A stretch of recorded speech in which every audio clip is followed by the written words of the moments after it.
جب ایک بچہ پیدا ہوتا ہے تو پیدا ہونے سے پہلے جب وہ ماں کے پیٹ میں ہوتا ہے تو فرشتہ آتا ہے اور اس کا رزق لکھتا ہے، اور یہ اللہ کی طرف سے تقدیر لے کر آتا ہے کہ کس کو کتنا رزق ملے گا، اور یہ سب اللہ کا اندازہ ہے کہ کس کو کیا ملنا چاہیے۔ اللہ کے سوا کوئی اور انسان کے رزق کا مالک نہیں، اللہ رزق دیتا ہے، لیتا نہیں ہے۔ سورۃ طٰہٰ میں اللہ تعالیٰ فرماتے ہیں وَأْمُرْ أَهْلَكَ بِالصَّلَاةِ وَاصْطَبِرْ عَلَيْهَا لَا نَسْأَلُكَ رِزْقًا نَحْنُ نَرْزُقُكَ وَالْعَاقِبَةُ لِلتَّقْوَىٰ، اور اپنے گھر والوں کو نماز کا حکم دو اور اس پر خوب پابند رہو، ہم تم سے کسی رزق کا مطالبہ نہیں کرتے، ہم ہی آپ کو رزق دیتے ہیں، اور اچھا انجام تقویٰ کا ہے۔ لیکن آپ دیکھیے کہ اس کے برعکس ہم اپنے گھر والوں کو کس چیز کا یا بچوں کو کس چیز کا حکم دیتے رہتے ہیں، وہ نماز پڑھیں یا نہ پڑھیں، نماز کی پابندی کریں یا نہ کریں، اس کا اتنا غم نہیں ہوتا جتنا اس بات کا غم کہ یہ کیا کما رہے ہیں، یہ کہاں سے کھائیں گے، یہ کیسے جئیں گے۔ ضرور اس کی فکر ہونی چاہیے۔ یہ نہیں کہا گیا کہ اسباب اختیار نہ کرو، اسباب اختیار کرنے چاہیے، لیکن اللہ سبحانہ وتعالیٰ فرماتے ہیں کہ ہم آپ سے رزق نہیں مانگتے، رزق تو اللہ کے ہاتھ میں ہے۔ ان اللہ هو الرزاق ذو القوۃ المتین، اور اگر وہ اپنا رزق روک لے تو کوئی دے نہیں سکتا۔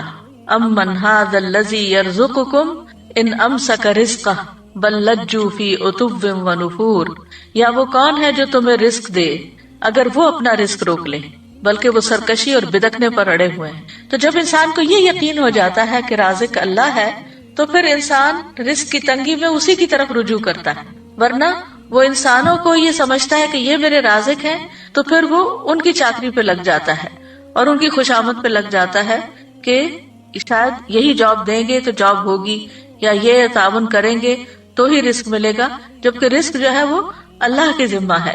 اللہ تعالیٰ فرماتے قل ارأیتم ان اصبح ماؤکم غورا فمن یأتیکم بماء معین، کہہ دو کیا تم نے دیکھا اگر تمہارا پانی گہرا چلا جائے تو کون ہے جو تمہیں بہتا ہوا پانی لا کر دے۔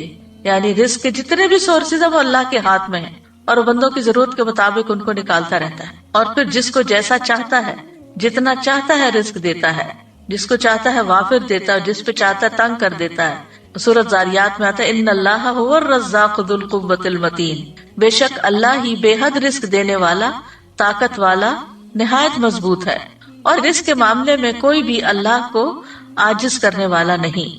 یعنی اگر اللہ تعالیٰ دینا چاہے کسی کو تو کوئی روک نہیں سکتا، اور اگر وہ روک دے تو کوئی دے نہیں سکتا۔ قرآن مجید میں آتا ہے ان ھذا لرزقنا ما لہ من نفاد، بلا شبہ یقیناً یہ ہمارا رزق ہے جس کے لیے کسی صورت ختم ہونا نہیں ہے۔ دنیا میں بھی جب تک مخلوقات زندہ ہے رزق آتا رہے گا، اور جنت میں جانے کے بعد تو جنت کا رزق کبھی ختم ہوگا ہی نہیں۔ رزق کے معاملے میں یہ بھی یاد رہے کہ اللہ سبحانہ وتعالیٰ اپنے نافرمانوں کو بھی رزق دیتا ہے، یعنی اگرچہ تقویٰ سے اور توکل سے یعنی کہ رزق کی کنجیاں ہیں کئی ایک، لیکن جو نافرمانی کرتے ہیں دنیا کی اس محدود زندگی میں، چونکہ وہ اللہ کی مخلوق ہے، اللہ نے ان کو پیدا کیا ہے، تو اللہ تعالیٰ ان کو رزق بھی عطا کرتا ہے، ان کی نافرمانیوں کے باوجود بھی انہیں رزق دیتا ہے۔ شیطان بھی اللہ ہی سے رزق مانگتا ہے، حالانکہ وہ اللہ کا دشمن ہے، لیکن رسول اللہ صلی اللہ علیہ وسلم نے فرمایا کہ ابلیس نے کہا اے میرے رب تو نے اپنی ساری مخلوق کا رزق واضح کر دیا ہے، تو میرا رزق کہاں ہے؟ اللہ نے فرمایا ہر وہ چیز جس پر میرا نام نہ لیا جائے اس رزق میں تم شامل ہو۔ پھر اسی طرح آسمان والوں کو بھی وہی رزق دیتا ہے اور زمین والوں کو بھی وہی رزق دیتا ہے۔ حاتم الاسم سے پوچھا گیا من این تاکلو، کہاں سے تم کھاتے ہو؟ یعنی تم کوئی کام کاروبار تو نہیں کرتے، کھاتے کہاں سے ہو؟ قال من عند اللہ، کہنے لگا اللہ کے پاس سے۔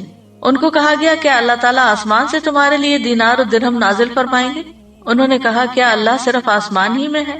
یہ زمین بھی اسی کی ہے اور یہ آسمان بھی اسی کا ہے، اگر وہ میرا رزق آسمان سے نہ دے گا تو زمین سے چلا کر میرے پاس لے آئے گا۔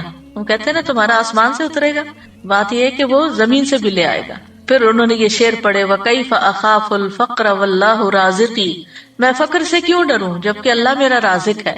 وَرَازِقُ هَذَا الْخَلْقِ فِي الْعُسْرِ وَالْيُسْرِ، تنگی اور آسانی میں اس مخلوق کا رازق وہی ہے۔ تکفل بالارزاق للخلق كلهم، اس نے ساری مخلوقات کے رزق کا ذمہ لے رکھا ہے۔ وما من دابۃ الا علی اللہ رزقها وللضب فی البیداء والحوت فی البحر، وہ گوہ کو صحرا میں رزق دیتا ہے اور مچھلی کو سمندر میں رزق دیتا ہے۔ اور پھر ہم دیکھیں کہ ہر مخلوق کی رزق کی ضرورت مختلف ہے، انسانوں میں سے بھی مختلف علاقوں کے رہنے والے لوگ مختلف طرح کی چیزیں کھاتے ہیں. اسی طرح پانی میں رہنے والے جانوروں کا رزق اور طرح ہے، خشکی والوں کا اور طرح، پرندوں کا اور طرح ہے، جنگلی جانوروں کا اور طرح ہے. پھر لوگوں کے ہاں پسند ناپسند بھی ہے، پھر ان کی ٹیسٹ کا بھی فرق ہے، کوئی مرچیں کھاتا ہے کوئی نہیں کھاتا. تو اسی کے مطابق اللہ سبحانہ وتعالیٰ نے اتنی ورائٹی پیدا کر دی ہے. اور یہ اتنی ورائٹی پیدا کرنے کا یہ مطلب نہیں کہ ہم ہر چیز ہی کھائیں یا ہر چیز ہمارے لیے بنی ہے.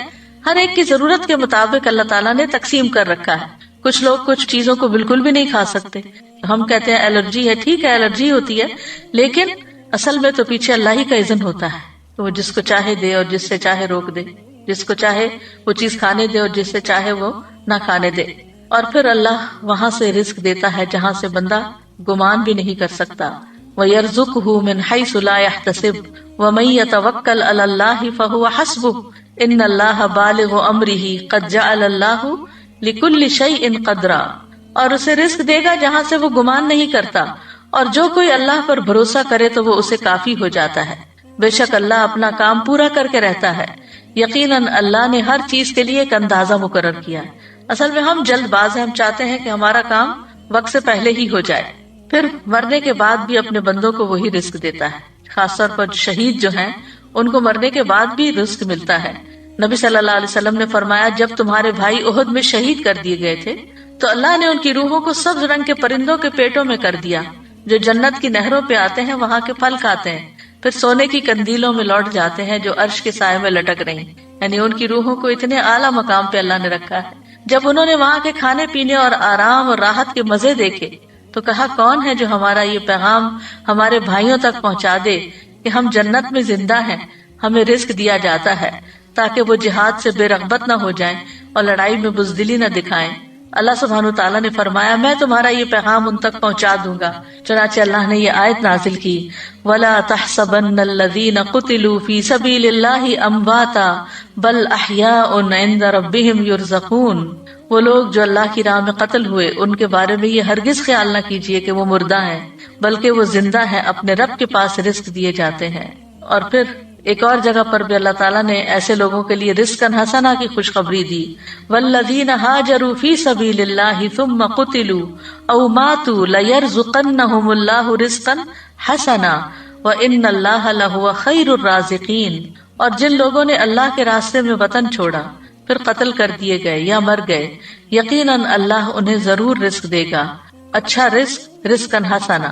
اور بے شک اللہ یقیناً سب رزق دینے والوں میں سے بہترین ہے. رزق کے کم یا زیادہ ہونے میں اللہ کی حکمتیں ہوتی. یاد رکھیے وافر رزق کا ملنا اللہ کی رضامندی کی علامت نہیں. جب کسی کے پاس بہت آ جاتا ہے تو عموماً وہ اس خوش فہمی کا شکار ہو جاتا ہے کہ اللہ مجھ سے بہت راضی ہے. کبھی اللہ تعالیٰ گمراہ اور جاہل لوگوں کے رزق میں بہت اضافہ کر دیتا ہے، ان پر دنیا وسیع کر دیتا ہے، اور کبھی اہل ایمان پر رزق تنگ کر دیتا ہے. تو یہ نہیں سمجھا جانا چاہیے کہ جو کچھ ہمیں ملا ہے یہ زیادہ ملا ہے، یہ اللہ کی محبت یا چنے ہوئے ہونے کی دلیل ہے. اللہ دنیا اس کو بھی دیتا ہے جس سے وہ محبت کرتا ہے، اور اس کو بھی دیتا ہے جس سے وہ محبت نہیں کرتا، مگر ایمان صرف اس کو عطا کرتا ہے جس سے وہ محبت کرتا ہے. رزق کا گھٹنا بڑھنا جو ہے یہ اللہ کی طرف سے ایک امتحان ہے. جیسے اور بہت سی چیزوں میں امتحان ہے تو رزق کے معاملے میں بھی ایک امتحان ہے. فَأَمَّا الْإِنسَانُ إِذَا مَا ابْتَلَاهُ رَبُّهُ فَأَكْرَمَهُ وَنَعَّمَهُ فَيَقُولُ رَبِّي أَكْرَمَنِ وَأَمَّا إِذَا مَا ابْتَلَاهُ فَقَدَرَ عَلَيْهِ رِزْقَهُ فَيَقُولُ رَبِّي أَهَانَنِ. بس لیکن انسان جب اس کا رب اسے آزمائے پھر اسے عزت بخشے اور اسے نعمت دے تو کہتا ہے میرے رب نے مجھے عزت بخشی. لیکن جب وہ اسے آزمائے پھر اس پر اس کا رزق تنگ کر دے تو کہتا ہے میرے رب نے مجھے ذلیل کر دیا. تو اللہ سبحانہ تعالیٰ کے اس فرمان سے بالکل واضح ہو رہا ہے کہ یہ رزق کا دیا جانا اور رزق کا لیا جانا دونوں ہی امتحان ہے.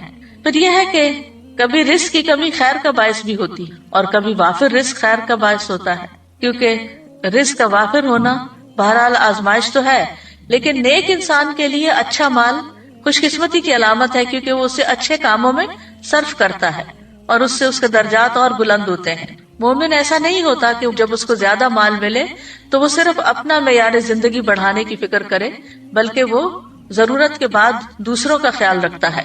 بعض اوقات رزق کا وافر ہونا سرکشی کا باعث بھی بن جاتا ہے، اس لیے اللہ سبحانہ تعالیٰ ایک حد کے اندر ہی سب کو رزق دیتا ہے.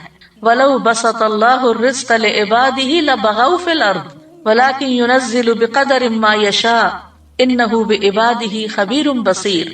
اور اگر اللہ اپنے بندوں کے لیے رزق فراخ کر دیتا تو یقیناً وہ زمین میں سرکش ہو جاتے، لیکن وہ ایک اندازے کے ساتھ اتارتا ہے جتنا وہ چاہتا ہے،